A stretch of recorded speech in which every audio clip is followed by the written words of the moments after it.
And I just want you guys to take a look at this picture that we have here. Wait, hold on just a second. I'm going to share screen. We will have here. My screen's not the same as yours, so it'll get there.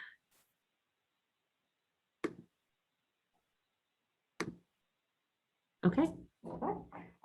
So actually it was Aaron who showed us this picture. What was that, 2 years ago or so? When we first did this, and you'll see Lucy's name here because Lucy and I put this together, and then Cynthia and I have tweaked it since.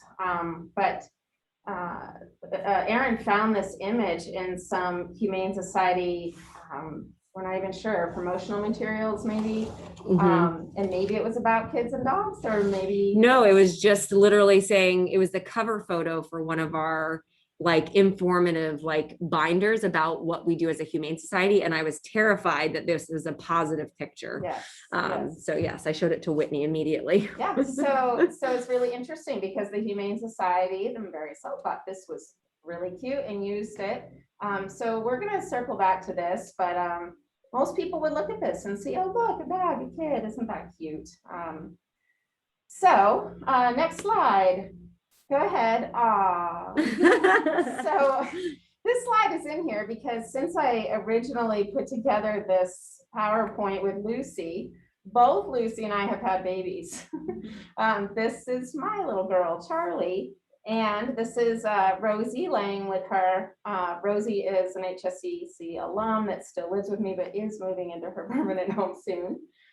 So they're good buddies in this photo, but we'll talk more about that. You got a heart. You got a heart. Yeah. All right, so here's where we would love for you to just comment with your answers to this. It's open-ended, but we'd like to know, what do you think? What is a dog's primary form of communication? How do dogs communicate with one another? And you guys feel free to, if you want to unmute and talk about it, or if you want to comment, either way.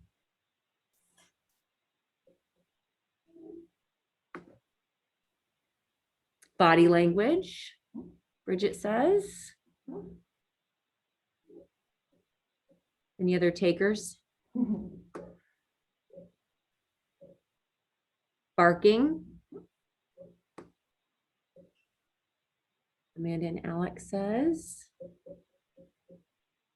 So I'll with that, barking is a very common answer to this. And yes, it is a part of their form of communication. Body language is an all-encompassing form of their communication. They rely heavily on body language to understand each other and to understand us. So next slide, something to consider is, what is a human's primary form of communication? What is the way that we communicate with each other? And again, you guys can comment or unmute either way. Verbal and body language, Bridget says.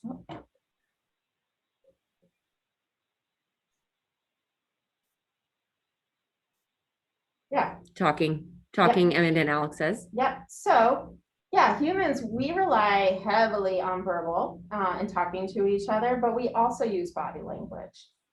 So yeah, next slide. I'm not sure. Yeah, do dogs have a verbal form of communication?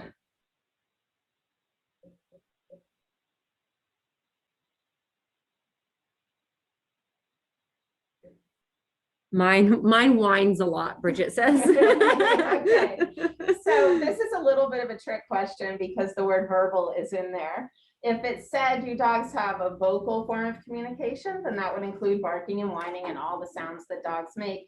However, dogs do not have a verbal form of communication. So they don't use words at all to communicate, but we do. So we often use words to communicate with our dogs, and they don't actually understand what we're saying most of the time.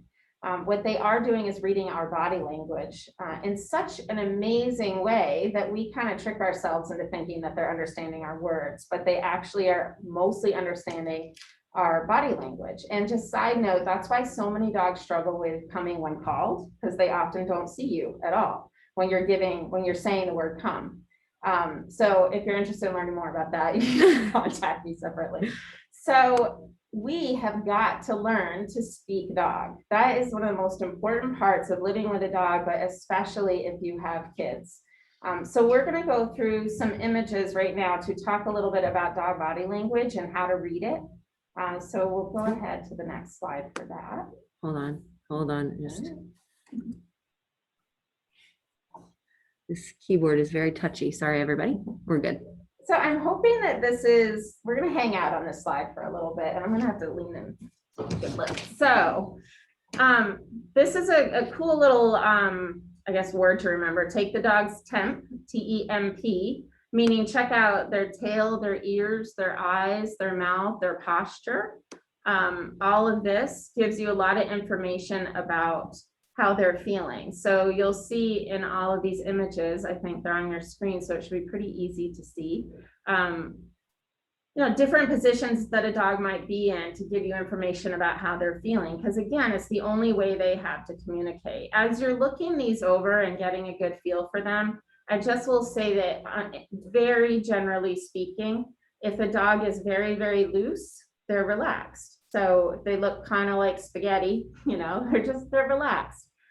Even if there's barking involved, if there's lots of bouncy play, inefficient body language, that's all pretty relaxed dog. If you start to see tension, even in part of the dog, you see tension in maybe they look like they're standing on their tippy toes, or either their tail could be tucked, it could be lowered but tense, it could be high but tense, ears might be tense. A closed mouth is definitely something to look at carefully. People tend to think a dog that's about to bite would have an open mouth, but in fact, it's not true. It's a closed mouth that you want to look for, because that's a tense dog. You would see what would look like a hard stare, but their overall appearance is going to feel tense. And I think you can trust your gut on that a little bit too. So if you see that kind of body language, you're dealing with a dog who's stressed and probably trying to communicate that they're stressed. I'm wondering right here if there are any questions about this image or dog body language in general. Yeah, do you guys have any questions to pop in the chat or ask verbally while we're here about body language? It can be very confusing. Yeah, go ahead, Bridget. So I have a question. Sometimes it can be sort of difficult to tell the difference between sort of a please leave me alone and a relaxed with a dog whose ears are typically back. So it can just be a little tricky to tell the difference sometimes, especially when it comes to my kids petting the dog. So we are going to go through an activity that you can teach your kids. That's later in the presentation that will help them understand. But one kind of trick for you is to make sure that your dog always has an out. They can always walk away somehow, and that will give you the information that you need if they are enjoying it. And you're right, ears back do make it hard. If that's just natural ear carriage, it makes it harder to read. But you are looking at your whole dog, and are they tense in other places, anything like that, and making sure that they have the chance to walk away is key. Does that help? Yes, thank you. That's really helpful. I'm sure there will be more in the presentation that will hit on that too. Okay. I have a quick question too. This is Lindsay on the phone. I'm sorry, and I'm not seeing the images because I called in rather than. Oh yeah, sorry, Lindsay. Yeah. No, that's okay. That's my fault. Just because I have a baby on my lap. But my question is, well, it's not about body language per se, but about physical manifestations of stress. Is it typical for when dogs are stressed that they have GI issues? Because that's something that we've been experiencing here.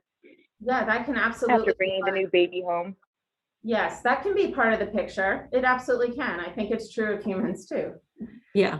Okay. You're going to see more than that probably. If you see super happy, loose, wiggly dog but GI issues, then I wouldn't jump to stress there. That would probably be more a physical issue. But if you're seeing other signs of stress and GI issues, they could be connected. Yeah. Okay. Thank you.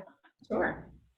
And I was just going to point out for the images as well, since you can't see them here, if you do want to email us, we can send you some things as well. Thanks. Yeah, and I can check out the YouTube channel later too, so I appreciate that. Yeah, perfect. All right. I have a question. This is Amanda and Alex. Hi. I have two children, one's 11 and one's 13, and we have 3 rescue dogs. The youngest rescue dog is about 2, I think. And she, with my 11-year-old Alex here, who's on the call, growls a lot and will nip at him when he comes into the room. We've been trying to teach him, just like this says, to read her cues. And this is really helpful with all the pictures here. But do you have any suggestions or advice on what he can do to sort of build a better relationship with her? Yeah, I'll start by saying that's, it's a big question, you know that, I'm sure. So my very quick answer right now is only scratching the surface. It could be that it would be best to work with somebody, because you put it well when you said working on their relationship. So that's a lot, but one very quick thing that you could start doing is having him hand feed her. As long as she's not guarding food, and if she is, contact us separately, we'll talk about that. And also have him carry a treat bag and toss treats, but we're going to talk more about that too, and more in this presentation. Okay, thank you. Okay, so this image, it reads well. I mean, if you read it, it's going to kind of explain what we're looking at here, but in the first image, you've got a dog who is surrounded by, I believe, 3 kids there, getting lots of love as far as kids might be concerned, but they think they're delivering a lot of love. But what do we see there? I see whites in the dog's eyes. That's known as a whale eye, meaning that again is tense, closed mouth. And there's a turning away, trying to avoid the kids. There are a lot of arms on this dog, and this would be a picture of almost any dog would appreciate some help here from a grown-up human to ask the kids to back off. So this is a picture that we would want to avoid. We wouldn't want to put any dog in this situation. The second picture is a good example of a dog who's enjoying getting that affection from a kid. You see the open mouth and rolled on a hip and relaxed ears, relaxed eyes. So that's one example. We've got more coming with less words, so that's good. Oh, yeah. Yeah. So let's talk about this. Maybe it'd be easier to shout out if you guys don't mind, but what do you see in this dog? Oh, I'm sorry. Let me just say that the next few images are kind of for us to practice reading body language. There's no right or wrong answers at all. All you're doing is talking about what you see. And we're not saying that we're not trying to say how a dog is feeling in any of these pictures. We're simply talking about what they look like. So what do you see here in this dog? You can see the whale eyes, I think.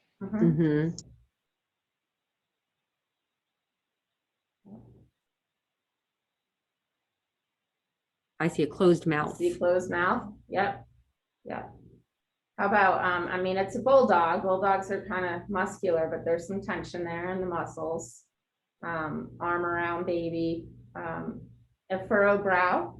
A little bit. So we see a kind of a tense dog here, yeah? Yes. Okay. How about here? What do you see in this picture? Open mouth, relaxed eyes. So here's an example of, I'm so sorry without your names in front of me. I'm not sure who mentioned ears back in their dog, but here's ears back, but looking more relaxed, right? So you really do have to take the whole picture into account. Please speak up, by the way, if you see anything, because Cynthia is really brilliant at reading dogs. So anything you see. Okay, go ahead.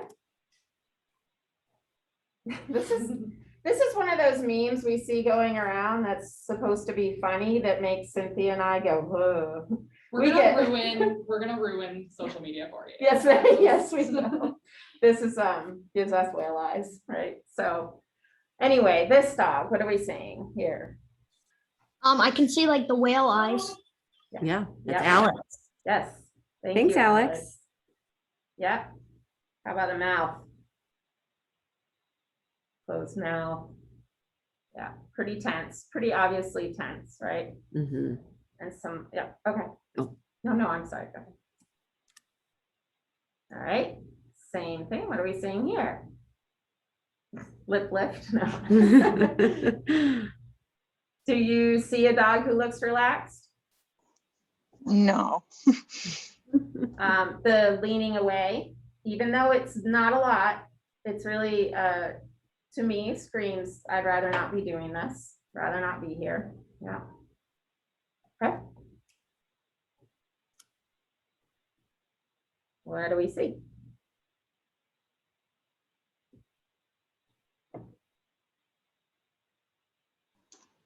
This seems difficult to tell, but possibly the dog is moving back away from the child. Yes, looks that way to me too, and tucked tail. Yeah, big wide eyes, closed mouth. We're seeing a theme. Okay. Recognize this dog and baby?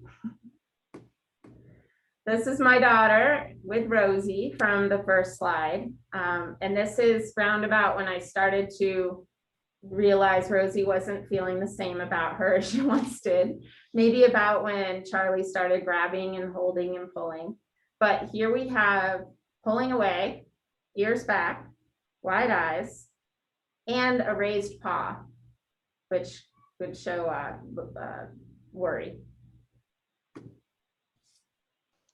So in this scenario, though, the dog has the option to get away easily, it looks like. Yes. So wouldn't the dog just move? Yes, and she probably did. I wish I could tell you for sure, but she probably did. This was one of those, oh, look, let's take a photo shoot. They're so cute together. You know, so it happened quickly, but we got it on camera. And yes, she would move away. So much like people, dogs can also go through a continuum of, I'm nervous, but I'll stay here. And then it can get to a point where they're nervous enough that they want to leave. So this must have happened before that.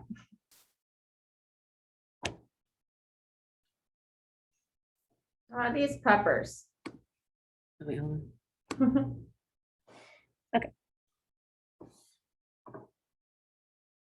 Any thoughts on this photo? The dog looks relaxed. Which dog, Alex? The brown one. Yes. Okay. And why do you think? Because it's laying down, On his back. and on his back, and his paws are up in the air. Okay. And how about the other dog?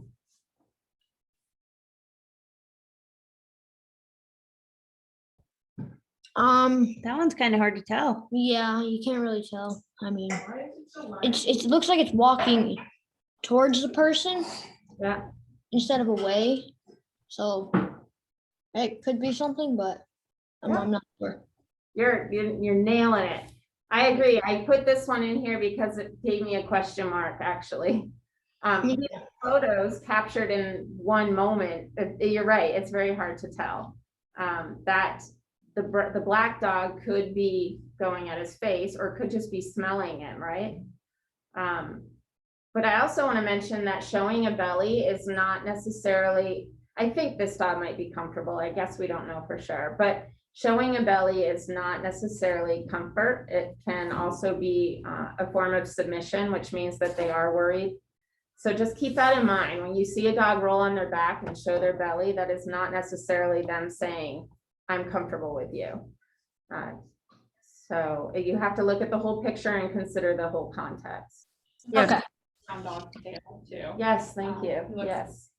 He's not got his tail tucked. They can tuck their tail even when they're upside down, right? So. Yeah. Yes. Bridget, go ahead. Did you have something? Sorry, yes. Yeah. So this could be like a picture of my dog with one of my kids because she's super submissive. So she would roll over like that, but you can kind of see her eyes are like bugging out a little bit. So if that were me instead of a kid, maybe she might be like wagging her tail back and forth and like kind of throwing some paws at me playfully. But yeah, that's very much a position that she would be in with my kids if maybe she wasn't loving it. It's hard to tell though, sometimes it's really hard to tell. Yeah, well, Cynthia made it's a great point about the tail. In this dog, the tail is very relaxed. So are the back legs in this moment anyway. But a tucked tail would definitely, on the same dog right now, if we tuck that tail, would probably be a good time to intervene very happily. And we'll talk about that in a moment. I think when in doubt, it's a good idea to just, hey guys, come on, let's get up and just change the scenery. But lots more on that to come. All right, so back to the beginning. What do we see in this dog now? Remember the 10, tails, ears, eyes, mouth, posture, 10. The ears are back.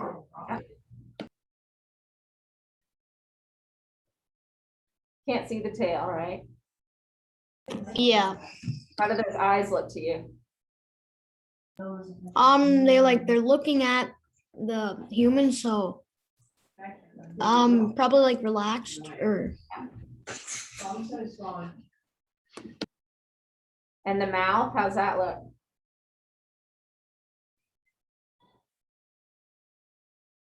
That's closed. Closed. Yep. Posture. You notice a subtle little lean in that dog away. yeah, I can see that. So again, this is how dogs communicate, is using their body, and they are geniuses at reading body language because of it. Everything is quite subtle. It takes a lot of practice to learn to read a dog. No human reads a dog as well as other dogs read each other. And even when we've had a lot of practice, we see different things all the time. Just like when we read our own species, we see different things.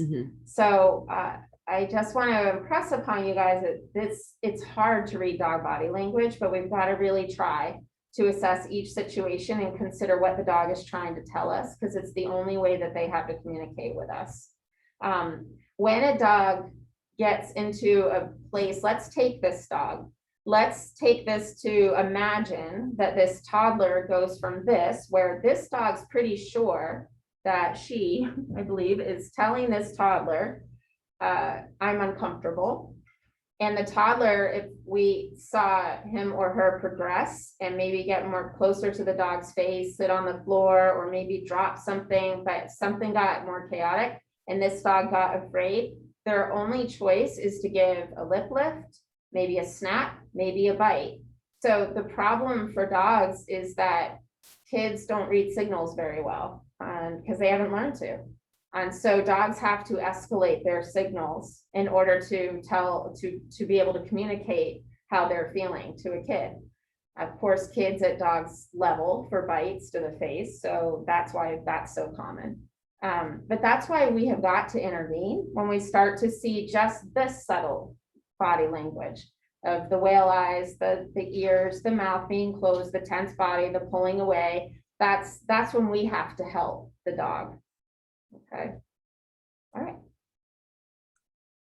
So sorry about all of the text. Cynthia did this research on dog bite statistics for us. Felt like it's all worth reading. So I'm going to let you guys do that. But the one in red, I don't know if it's hard to read and listen, but the one in red, I think is the most important. So I highlighted it, that most dog bites to children are from familiar dogs. Most people don't realize that. And that's either dogs that live with the child or friends' dogs, because we can get complacent with familiar dogs. And that's exactly where we should not be complacent. We should be watching even more closely. Because again, a dog who's put in a position of not being heard has no choice other than to escalate their signals. So just be even more diligent around familiar dogs because you already are around unfamiliar dogs. Was there anything about these statistics that stuck out for you? I mean, it's when you kind of step back and think about it, I think it all kind of makes sense and it probably mirrors your kind of lived experience, right?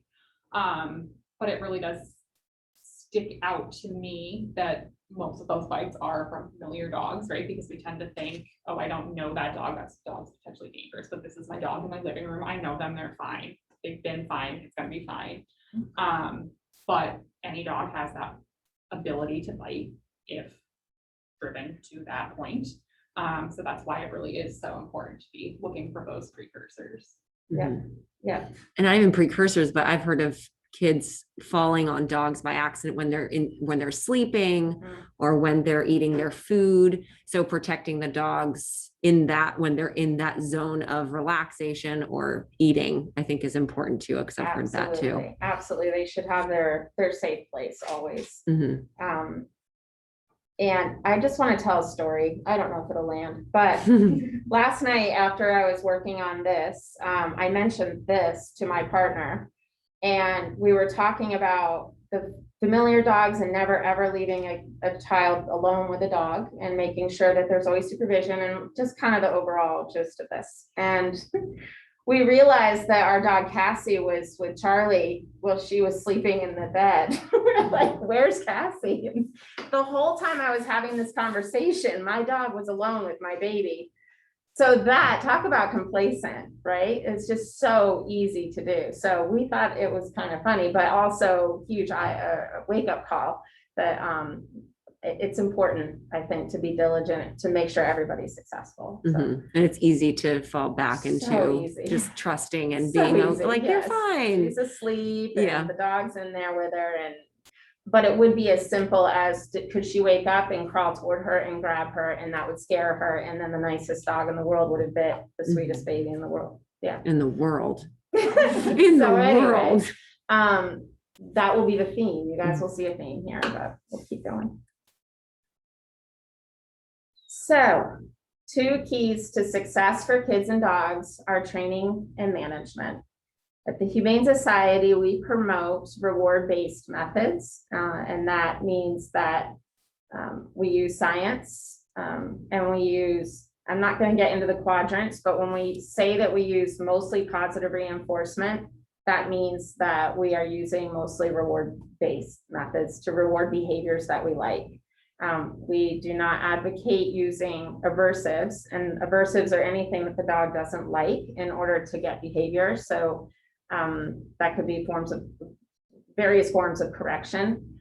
So that's generally how our stance here. However, around with kids, this could not be more important, that kids and dogs always have a relationship based in reward-based methods, so that they are, the dog always has a very positive association with kids.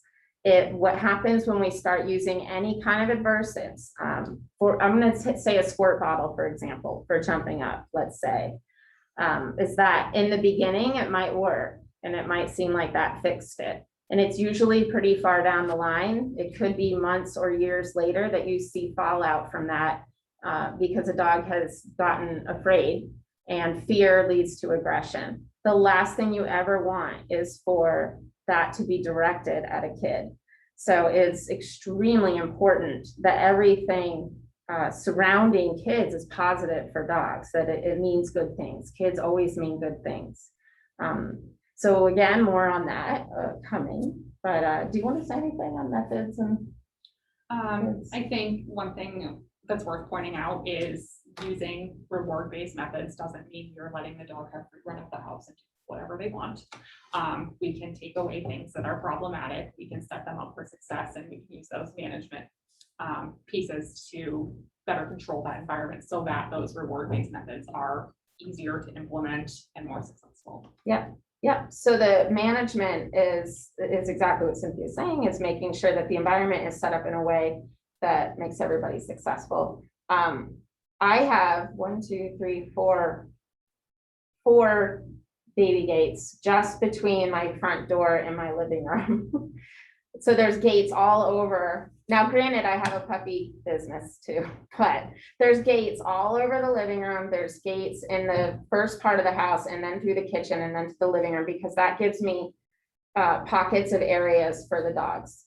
So if we're not watching Charlie, and now including when she's sleeping, the dogs are not with her ever, ever. It's just that simple. And the only way to accomplish that is management. Now, it's not true. You could teach downstays if you want to take a lot of time and teach solid downstays. That's absolutely part of it, and that's training. So you can train some behaviors and manage others, but the general picture ought to be that when dog is with kid, they're constantly supervised. And if they are not able to be supervised, then they're separated.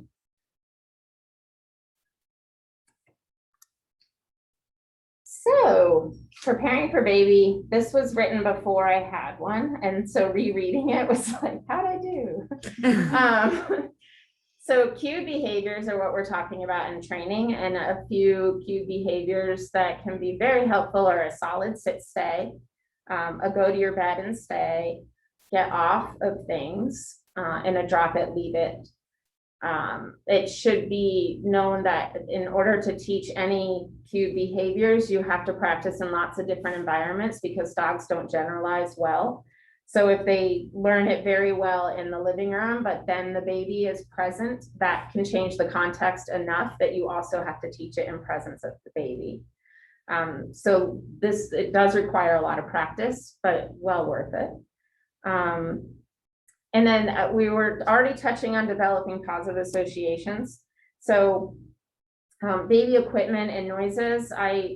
When we first brought Charlie home the first night, my Chihuahua, my 7-pound Chihuahua, was beside herself with fear of this baby in the bassinet that we had out for a month to get her used to it. She didn't have any issues with the bassinet until the baby was in it. So that can change once baby is there. But what's very important is that, so presence of baby equal good things for Joey, my Chihuahua. And yes, they get along great these days. We have a question. Oh, we do, yay. The question is, what age kid do you think can be left alone with a dog in a nearby room outside when parents are nearby? Okay. So totally depends on the kid, That's obviously. Kate. Totally depends on the dog. So that's very important. But if you're looking for a number, I can tell you, and this is completely anecdotal, but over the years at various conferences I've been to, when this pops up, there's it feels like right around 7 years old is when kids start getting able to really handle themselves with a dog safely. But boy, I'm not sure I want to put that out there. It still seems so young. It does seem young, yes. Yeah. So it depends a lot, again, on the kid and on the dog, on their relationship. And maybe it depends on like if they grew up their entire life with the dog and now they're 7, they've had 7 years, yes, right? Yes. But I mean, I've seen kids that are like 12 and 13 who are have never grown up with a dog, and they're meeting a dog for the first time, and it's very scary. Yeah. So. And grown-ups. Yeah, and grown-ups too. It's so true. Be alone with a dog, but should be like people and dogs. Are they friends? right. So, yeah, you just have to gauge it that way. I don't think we can put an actual age on it. Mm-hmm. So these positive associations are very important. And then behaviors. Oh, that's such a good point. Lucy put this in here. It's like, brilliant. Yeah, what are behaviors that your dog is doing now that won't be acceptable when the baby arrives? So it's probably too late for some people, but if you're thinking ahead or you know anybody who is working on this, it's easier to train with the dog before the baby comes for sure. So consider what wouldn't work well once the baby's there. There is guarding objects is listed under there, and I was going to do a whole separate slide on this, but decided it went down a rabbit hole. But I just want to comment that I don't know any statistics on it or if you ran across anything, but object guarding, location guarding, people guarding are areas where bites are very likely to happen. So you're looking in those contexts, you want to be particularly vigilant. So for example, Charlie has started crawling and Rosie was on the other side of a baby gate and Charlie was reaching for her. Normally Rosie would just walk away, but with the presence of a baby gate, it's not at all uncommon that any barrier, that a dog will get more confidence because there's a barrier there. So Rosie was giving her a lip lift and a growl where she normally wouldn't. She normally would have walked away. So she was guarding her location, and the presence of the baby gate gave her a little more confidence. So in that situation, it was very easy. I laughed. I know it seems odd. Why would you laugh at the dog? But don't punish, because she's trying to give signals. From a dog's perspective, she was trying to say, I'm uncomfortable with that. There's no way 10-month-old Charlie understands that. So I have to intervene. It's okay, that's so funny, Rosie, that's so funny. And I just threw some kibble behind her and moved her away from the gate.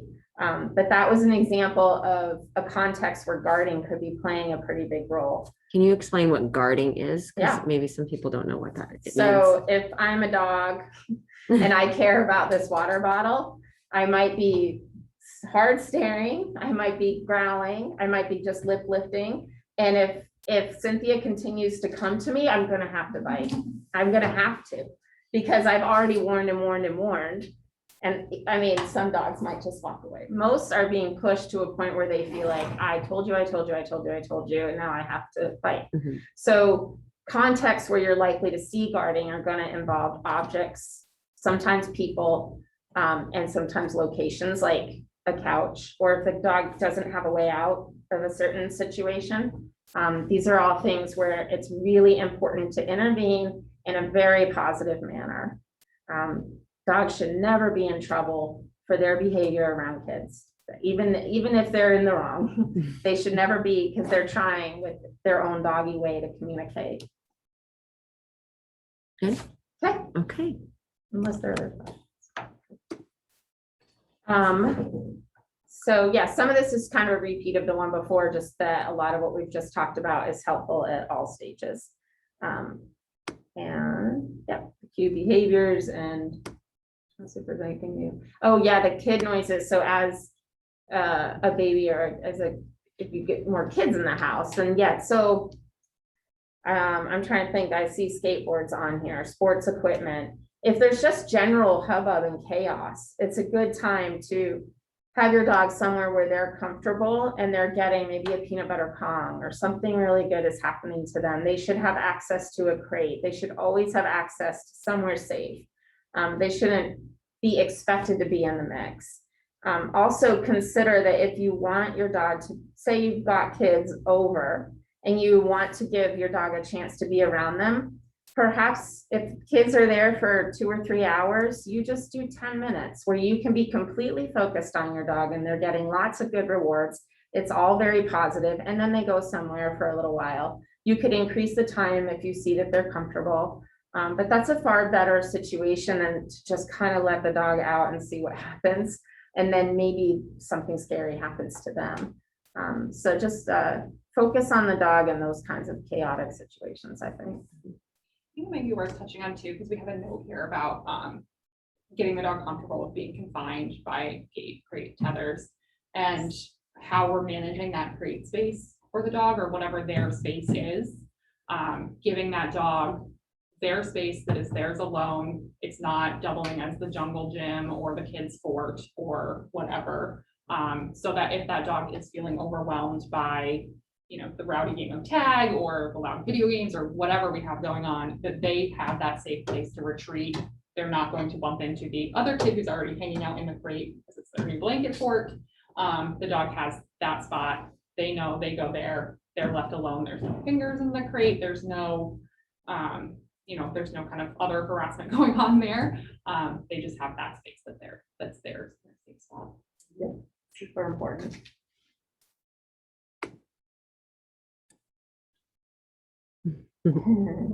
So this is funny.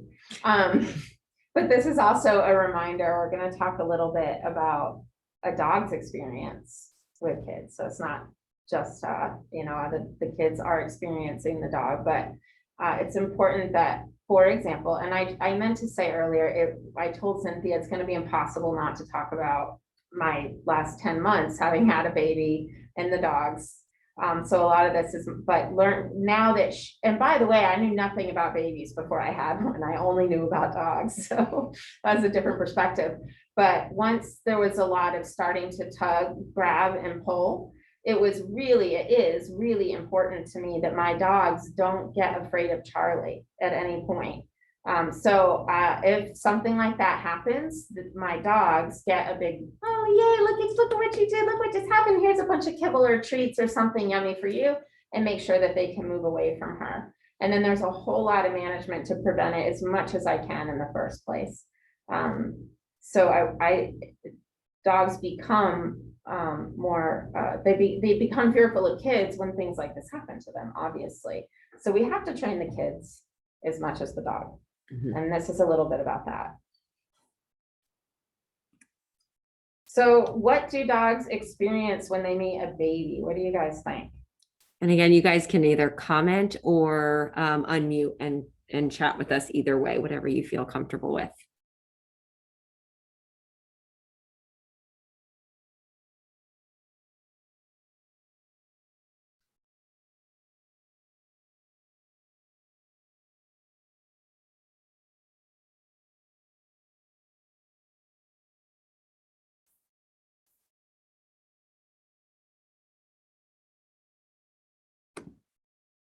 That one. Could be fear, Bridget says, could be excitement.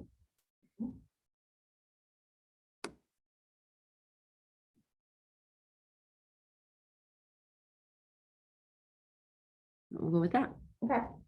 And I'm thinking too, just, like a baby is loud. Sometimes they make noises that perhaps a dog's not heard before.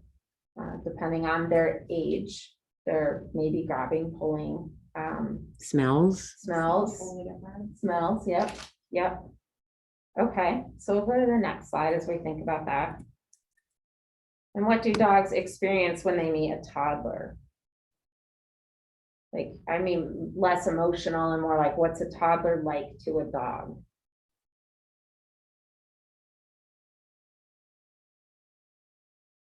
Lots of movement. So true. Scary. Noisy.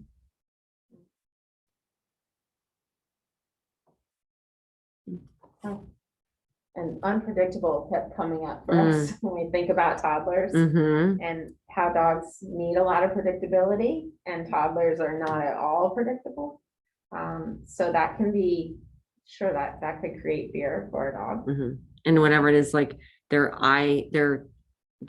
at their eyesight, their level. Yes. So that can be a little creepy too. Yes. The dog has no idea what's normal for a toddler. Yeah. They know Right. that this is probably very different than anything they've experienced. What the heck is going on? Yeah. And I wouldn't say one toddler to the next helps either. Like, oh, I've met a few toddlers, now I get it. It's not really helpful. They're all quite different, and in any moment, you don't know what they're gonna do. Yeah. Okay. And I just thought this was kind of funny to think about. It's not really. What do dogs experience when they meet you? Just something to think about. You don't even have to say anything about it. Yeah. Okay, so next slide. So back to toddlers. I think, well, babies, I was actually surprised how easy it was for me anyway to manage my 4 dogs with Charlie for the first 3 months or so. Once she became grabby, pulley, and more mobile, oh boy, a whole new world of how to handle that. And so she's 10 months old and we're already talking so much about this stage. It should be, I think it's worth noting that my partner is an infant toddler teacher. So that's super helpful to have that part of it. But toddlers are strange. I've always thought they're different in appearance, size, shape, all of this, and they are hard to teach and maintain boundaries. So as Cynthia was saying earlier, the safe space is so important and constant supervision. And you have to read your dog's body language and see what they're trying to tell you. then trying to find activities for toddler and dog to kind of do together safely is key. And that can be food puzzles, which is an array of ways to feed a dog out of food puzzles that they think, and they're occupied and busy. Well, the toddler's doing something.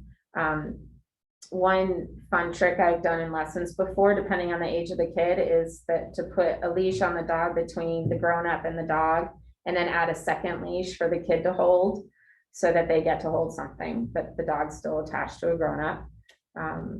We have much more to talk about as far as games and age appropriate things, but that was just something that came to mind. And that picture is jogging another thought for me too. It's not just toddlers themselves, but toys. There's all kinds of like noises and lights and things that are really big, or like the big bouncy balls, or that thing that looks like something my dogs would love to like pounce on. Yeah. So that's a whole other thing to consider when you're talking about Mhm. a toddler and all of their associated things. And that's reminding me too, another story. I think she's around 6 months old, and Charlie was just laying on the couch, but she was twirling, learning how to twirl something on the end of something, let it go because she's a baby. And sadly, it hit my sweet Chihuahua in the head, and that really scared her. So once again, out comes the good food, and we had to make it up to her. But yeah, so things like that happen no matter how much you're supervising. Things like that are going to happen. And watch out for dogs on the side note for the vet side. Watch out for them swallowing teeny tiny toys, just like your toddlers too. Yes. Different things. So I want you to know that I consulted my partner, the expert on kids on these ages. That's it. And this came from nowhere else than that. So I don't know, give or take here. But I think it's important to think about, as much as we're talking about cue behaviors for dogs, is to think about behaviors to teach kids around dogs.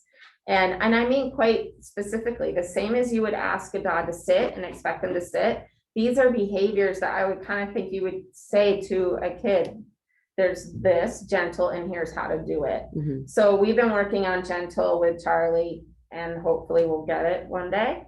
But just taking your hand and gently stroking and saying gentle, and then ow when we get a really hard squeeze or pull on us. One trick I found, and this is going to vary from creature to creature, but putting a shirt, my Chihuahua wears a shirt almost all the time because she doesn't have enough hair, but anyway, so she's cold. But it has helped because Charlie can grab and pull the sweatshirt instead of her. But it gives me a chance to teach gentle on the sweatshirt, gentle, gentle. So consider that for very, very young kids. Freeze, by 3, we think most kids can handle it. So freeze means that they should stand up, and that part is key because so often issues happen when a kid is sitting on the floor. So freeze means stand up, fold your arms, and look up. All of that means freeze. This is really helpful because if you see, whether they're standing or sitting, but if you see that things are getting a little out of control with your dog, you can ask your kid to freeze. That gives you a chance to recall your dog or distract them or move them away before it twirls out of control. I'm sure we'll bring it up later, but just in case I forget to mention it, you can add a whole nother aspect to this of having kids in an appropriate space run around a whole lot, and then as dog starts to chase too hard or bite too hard or jump too much, something like that, you yell freeze, they freeze, and they should stay like that until you say, okay, go play. I've done this with kids, and it's been one of the most, like, they've come back to me later and said it was like the best day of their life playing with their dog, because the anticipation of being told freeze was so fun. And also you're teaching the dog that just as they start to leap or jump, the game is over. So it's a win-win all around. And if a kid is kind of not feeling like they like this for some reason, try rewarding the kid with however you do that. But it's just as we treat dogs for behavior, we can treat them too. So by 5 years old, there's this fun exercise known as pat, pet, pause. And there is a video that hopefully will get, So you guys, this is like, you guys are gonna love this video. Just now it's gonna be stuck in our heads. it's gonna be stuck in your head. But It's kind of long, but it's worth it. Ready? And if you've got any kids to watch it, now's the time. Bring the I was kids walking on. down the street, it was my bestie and me. When we eyed the cutest pup that you ever did see, she started running. Let's go pet him. But much to our surprise, holy smokes, a doggy genie appeared right before our eyes. Wait a minute, girls. Now hold back. Whoa! Before you pet a doggy, there's some things you should know. Once you've checked with your parent and the dog's on the tail, if they say you go ahead, genie back to you. Remember, pat, pet, pause in the back of your mind. If you follow that rule, you'll be doing just fine. Let's start with pat. It's first on purpose, cause there's nothing above. You have to ask the dog, be sure that he wants love. Never run up to a doggy or reach in his face. Stand still, pat your leg and fight him into your space. Oh my goodness, I feel bad. I never knew that before. But if he comes up to us now, we know he'll like it for sure. And if he doesn't, it's okay. He's just saying not now. Try another dog another day. I'll pet my teeny cow. Now on to pet, before you touch, you gotta think of the pup. Pet and sniff, you get to know you, and then love him up. There's a right way to pet him, I'ma tell you the deal. On the shoulder, down the side is where he likes it for real. So it's pat to invite him and pet the right spot. Why do we pause? Please, Genie, give us the lot. It's so important when you pet to know that he wants to stay. So we pause and give that pup a chance to move away. So now you know the deal, the right thing to do. I'ma break it down and sing it. Go sing with me too. Pat, pet, pause. You know it's got soul. Pat, pet, pause. It's how we roll. Pat, pet, pause is the word on the street. Pat, pet, pause for every dog you meet. But before I go, there's one more thing you must do. Practice not just with new dogs, but with your own doggy too. And just like that, he was gone. Doggy Genie poofed away. Now we pet all our doggies in the family dog way. Pat, pet, pause. You know it's got soul. Pat, pet, pause. It's how we roll. Pat, pet, pause. It's the word on the street. Pat, pet, pause for every dog you meet. You are all welcome. That's going to be in your head forever. Are they all still there? Yeah, they're all still Oh, there. good. We had one person that left before because she had to go to dinner, but that's fine. So we did not make that. No. No. But it's from a website, I believe, called The Family Dog that has some other resources too for anyone who's interested. I mean, you get the idea, right? Yes. So it's a good, like, yeah, pat, pet, pause. You could skip the video altogether, but just teach kids the pat. This is what it would sound like verbally without a video. It's just getting down low, pat, to invite dog over. That's what you're teaching the kid, that you're inviting the dog. If the dog then chooses to come over, petting on shoulder and down side is what we want to do. And then you pause to give the dog a chance to walk away if they want to. And if they do, that's okay. It's nothing personal. Mhm. It's just not today. It's not for them today. Mhm, But if they hang out a little longer, then they're enjoying it. mhm, And that's it. mhm. Pat, pet, pause. So by 7 years old, we were talking about carrying a treat pouch and rewarding good behavior, which could be any good behavior that you as a family want to reward. It doesn't always have to be sit. It could be all kinds of things. If jumping up, for example, is an issue, simply scattering kibble everywhere can do wonders to help. So puppy or dog runs in and just focuses on kibble on the ground, Mhm. but that creates positive associations and better behavior. And I said 10 years old dog trainer in the making, because I'm pretty sure that's about when I started like really getting into dog training. That's Oh, not cool. Yeah, I know. So yeah, so I think right around then, if I've known a few 10-year-olds that seem like that, I could get into it. Mm, that's There cool. you go. I think we can talk about too, while we're thinking about what kids are able to do and understand at certain ages, we can think too about what dogs' cognitive abilities are and what we can realistically expect of them. Mhm. I don't know if you want to speak to that at all. Sure. I'll throw So it under the bus. it's such a good point. So what can we expect from dogs? Number one, they're a dog. And I always like to remind people to make a list of what not your dog, but what do dogs do? When you think of dogs, what do they do? Barking's already come up, and yet it's probably one of the number one complaints. But the dogs bark. Digging, they run, they need exercise, so on and so forth. So you've got a dog. Dogs, we believe, are about equivalent to about a 2-year-old child as far as their cognitive abilities, their developmentally speaking. Because they can understand about as many words. But most of all, I think the point there is that they're always in the moment. They don't have the ability, like a 2-year-old, to be thinking 2 days from now or even now, or they're just always right there in the moment. And that's why timing is really important.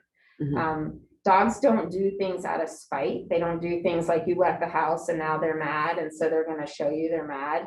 And if you're sitting there thinking, well, my dog does, please email me. I'd love to talk to you about it, because it's important to understand, and it's a good example of how dogs think, but we can save that for another topic. It all goes on body language. Yeah. So just a quick word on kids who are afraid of dogs is just to be careful with their behavior toward a dog. As I was saying earlier, we don't want to teach a dog to be afraid of a kid.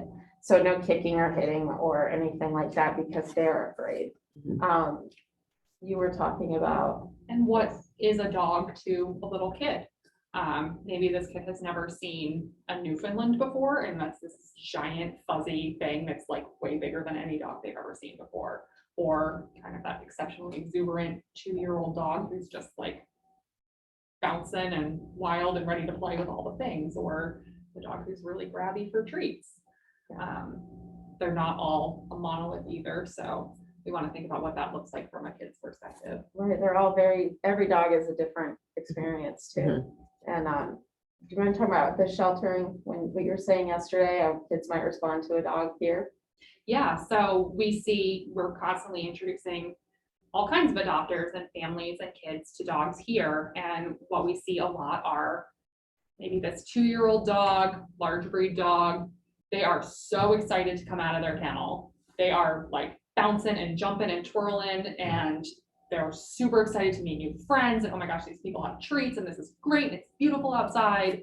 But they are coming on a million miles an hour. So even if this dog is really gentle and fairly mild mannered on kind of a normal circumstance, right now they are jumping and bouncing, and maybe they're taller than the child, and wow, that is overwhelming. So totally understandable if that kid is like, whoa, oh my gosh. So we want to think again, what are those dogs looking like for us as adults, but also for kids. So true. So we conclude that yes, kids and dogs can be best friends.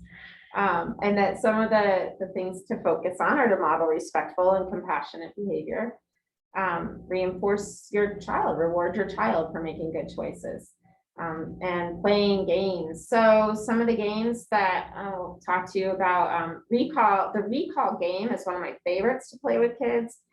Age level, I don't know, again, it depends a lot. I think I've played this with as young as 4. But it's simple as teaching dog to come when called. Family stands in a circle.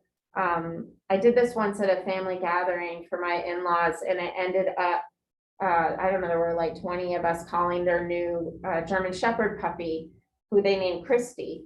So Christy come, and then she'd run to one person and they get treats, and run to another, get treats, and it was Christy come. Every time they see me now, they go, Christy come.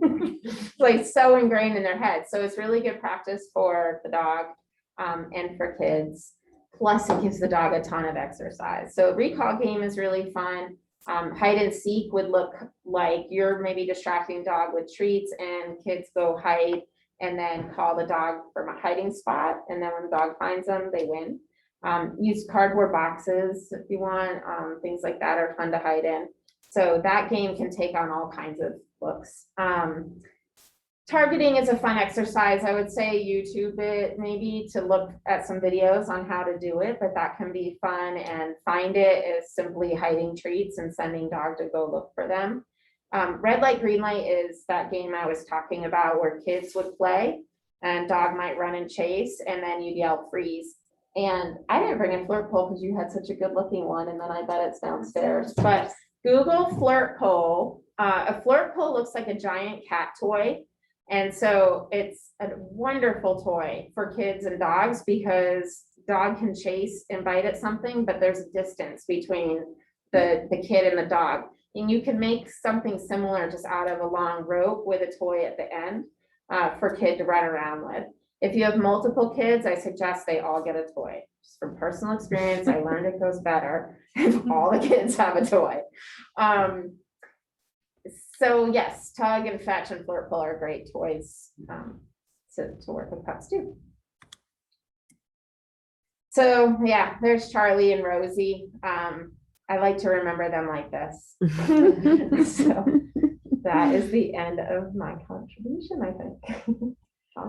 Yeah, and I wanted to briefly touch on if you have kids at home, you're thinking about bringing home a new dog, or even if you're thinking about bringing home a new dog in general, whether from us at HSCC, we would love to help you, but from wherever. So to really step back and kind of consider, what are you looking for in a dog? Do you have a specific age in mind? An activity level? Are you looking for a tiny lap dog, a big dog? What kind of temperament are you looking for? Do you really like fluffy dogs? I love the big squishy face dogs. What do you want to do with your dog? Do you want to sit on the couch and cuddle? Do you want to go distance running? Are you really into learning dog sports and want a really, really active dog, or you just want to kind of wander around the block every day? Really kind of think about what's realistic for you.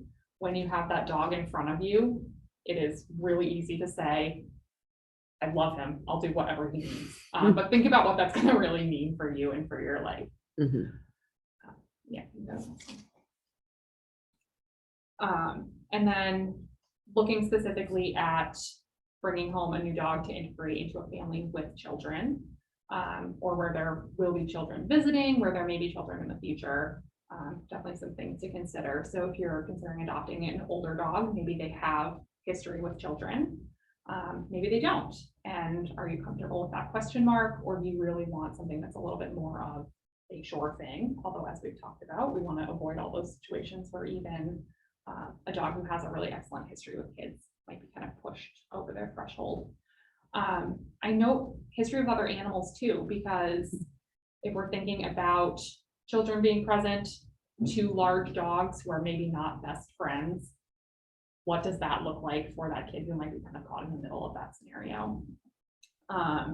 Age and health. If we have a very senior dog who's maybe just a little sore and handling sensitive, that's going to be a little trickier to maybe navigate with kids who are wanting to grab and hang on to the dog, who might want to kind of cuddle with the dog, even if they're comfortable with that in another regard. Energy level, breed specific tendencies. If you have a dog who kind of historically has been bred to herd things, how is that going to translate to toddlers in the home?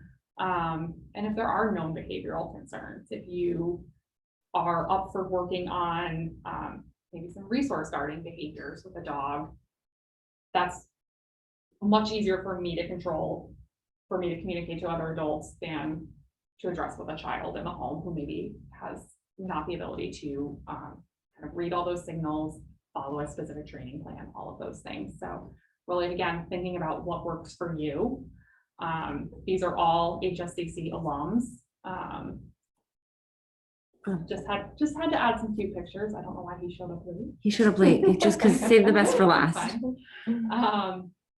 And another quick reminder that puppies are puppies.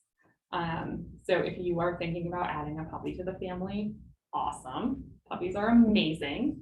They are also the messiest. They are jumpy. They are sometimes loud. They're going to be mouthy. They're adorable. They're a lot of work. So if there's already the challenge of supervising children, adding a puppy to that, I think realistically, Lots of diarrhea. thank you, Baron. Sorry, I'm just gonna say it. There will be poop. Puppies, there's gonna be poop. There's gonna be messes. Oh.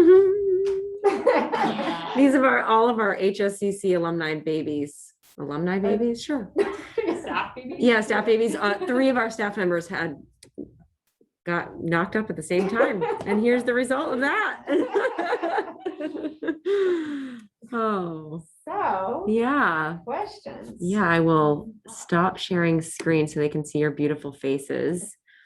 Does anyone have any questions, anything we did not cover or we want extra explanations on? Maybe you can throw the helpline email address in the chat. Yes. So folks don't want to chime in now or just kind of as they're thinking later on, questions come up. Yes, thoughts I'll come put up. this in the chat. We have a helpline. Can't talk and type at the same time. As you're typing, did I hear there's a friend on here from Boston? She had to get off. She did say she had to get off, Okay. possibly because So she we has could a always do- newborn. That's why she was, yeah.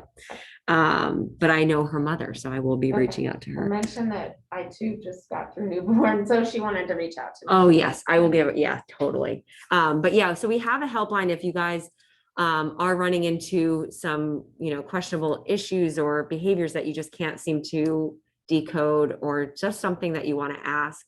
We have a helpline, email or the phone line. If you call the main line and it's extension 29, I'll pop this in here too. It's just to troubleshoot with us and we'll connect you with Whitney if we need to. So it's just something good to know that we have, that you can call us and, we're a resource as well as so much more to try to help keep families and pets together. We know you're a dog trainer. This is what you do. And Ooh. it's challenging. Yes. Even for somebody who is Yes. an expert. Yes. Can paw licking be a sign of stress? Kate asks. That's a great question, Kate. Mhm. Can you give me more context, Kate? Kate, you're welcome to take yourself off mute and chat with us. We're happy to help you. Hi. Oh, and Kate is with your daughter. What's your daughter? Hi. Hi, Abby.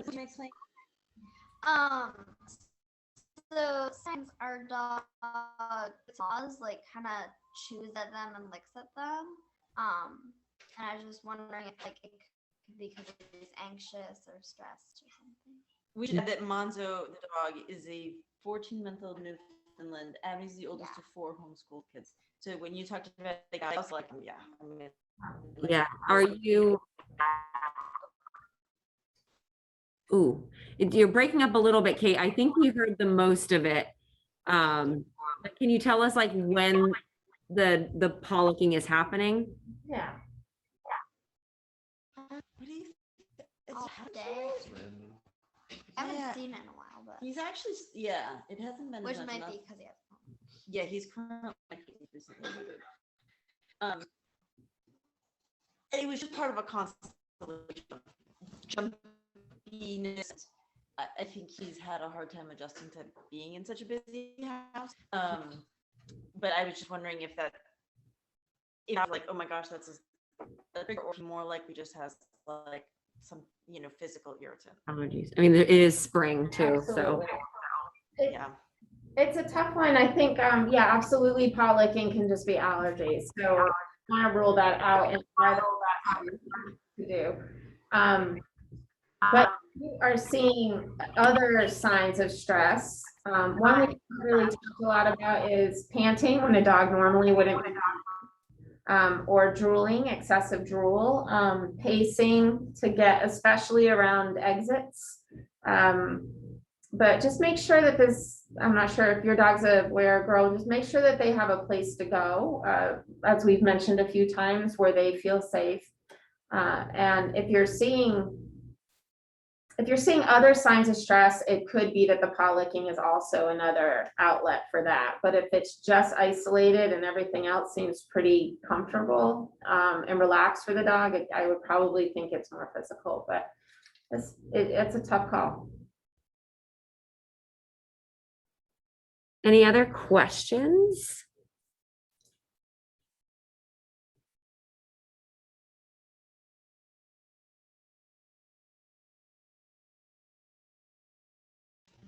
Thanks so much.